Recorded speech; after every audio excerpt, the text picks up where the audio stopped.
Starting a conversation on LinkedIn with a complete stranger in a way that feels natural and not spammy is one of the biggest challenges I found my clients face when trying to find new leads on the platform. But it really doesn't have to be. And so long as you focus on really trying to add value to your clients and talk in a way that is yourself, then you're going to have a lot of success and you're going to start generating a lot of high quality business leads. So my name is Ryan Caswell and I help B2B professionals generate new and high quality leads on LinkedIn. And today I wanted to go through just quickly some of the high level concepts you want to go through when generating or reaching out to your ideal clients and complete strangers on LinkedIn in a way that will feel non-spammy and generate high quality business leads for you and your business. Now, I'll also include a link below the video for some actual real world examples with connection rates and engagement rates that I've seen in the past work really, really well. But in this video, I just wanted to go through some of the core concepts that you want to follow when reaching out to complete strangers on LinkedIn. So I like to think of this in two parts. First of all, you have your connection message. So reaching out to a complete stranger and convincing them to want to connect with you and join your network.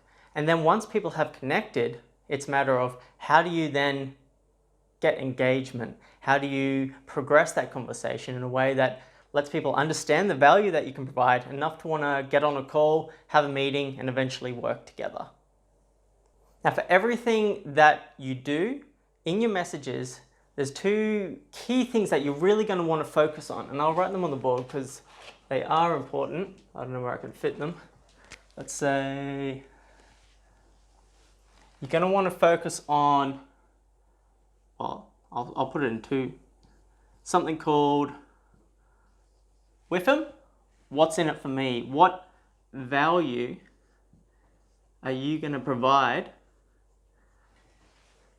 What value is there in engaging with you? People are busy and you are at the bottom of their priority list. You're a stranger who's reached out to them. So you need to really quickly demonstrate what kind of value you can provide in dealing with them. Not the services you provide, but the value that your services generate. And the second thing you're going to want to concentrate on is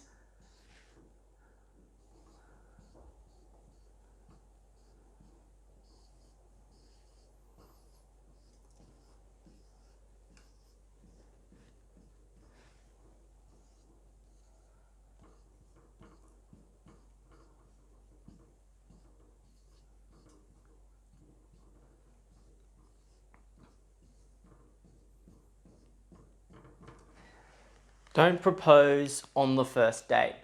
So what I mean by this is you've just reached out to someone, they've never talked to you before, they've never met you before. Don't go straight for trying to have a coffee meeting or book an appointment.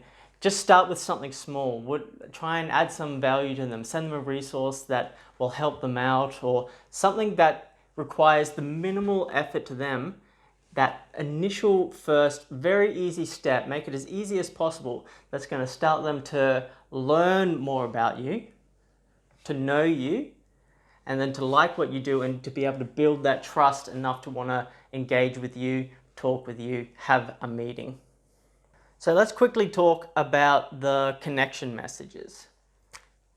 I ran out of space. That's all right. Now the connection message on LinkedIn, you can really have two approaches. You can have a very passive reaching out to network approach, which has a very effective connection rate. But because it is a little more passive, it does require a bit more nurturing, a bit more time involved in you once people connect to build those relationships and progress those to calls.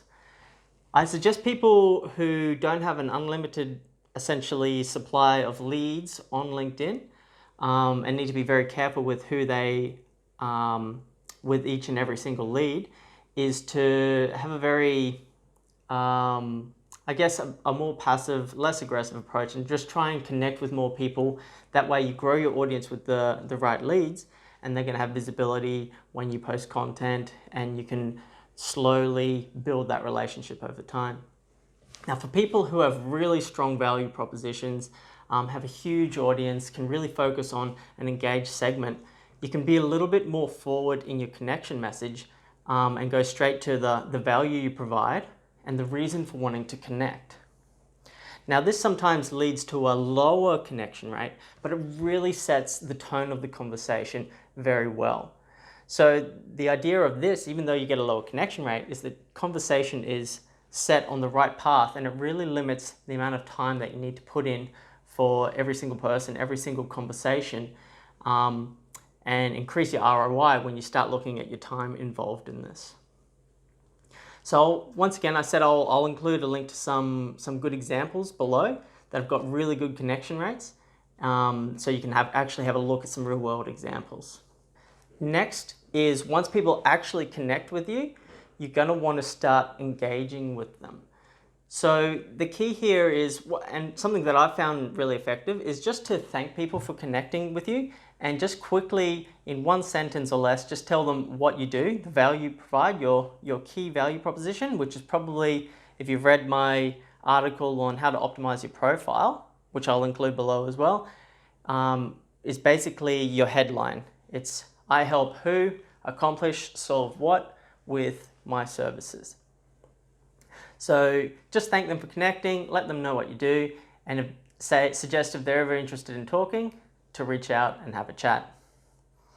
Now, this is very powerful because for those who are interested, it puts the ball in their court. It's a polite way to basically get people to look at your profile and reach out to you if they feel the need to connect. And which is why it's so important that your LinkedIn profile is optimized before you do anything with regard to lead generation, and that is very focused on the thing that you're trying to connect and add value with regard to. Now, if you've reached out to connect with someone, you've thanked them for connecting, and you still haven't heard anything back, now this is where you want to try and get some more visibility, some more touch points in, and try and really add some value. Once again, we're not trying to propose on the first date. We're not telling them to book a meeting with us, have a coffee with us. Remember how busy people are, and you're at the bottom of their priority list. So try and think of a way that you can add value for them that is really easy for them, but it's also really high value. So can you do a quick audit of their security system if you're in IT?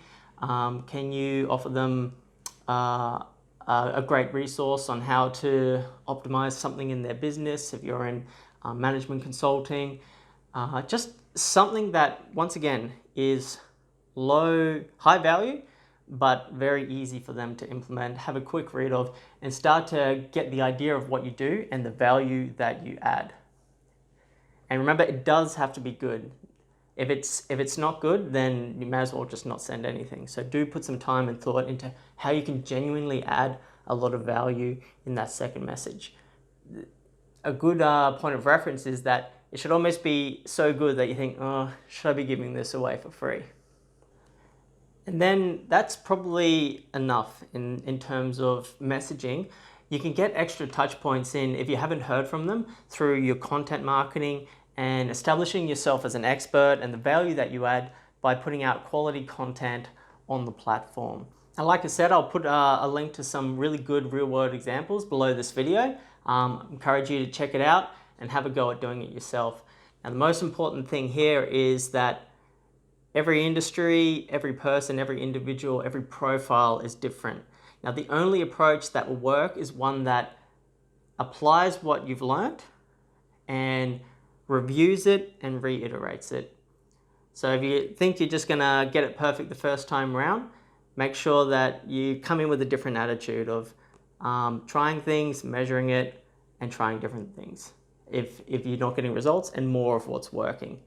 The scientific approach will always help you get better results, and it's super critical with regard to lead generation on LinkedIn. So that's it. I hope that this video has been helpful for you. If you have any questions, just leave a comment below. I'd love to hear them and answer anything you need help with. So I've been Ryan Caswell from ryancaswell.com, B2B lead generation with LinkedIn. Have a great day, everyone. Cheers.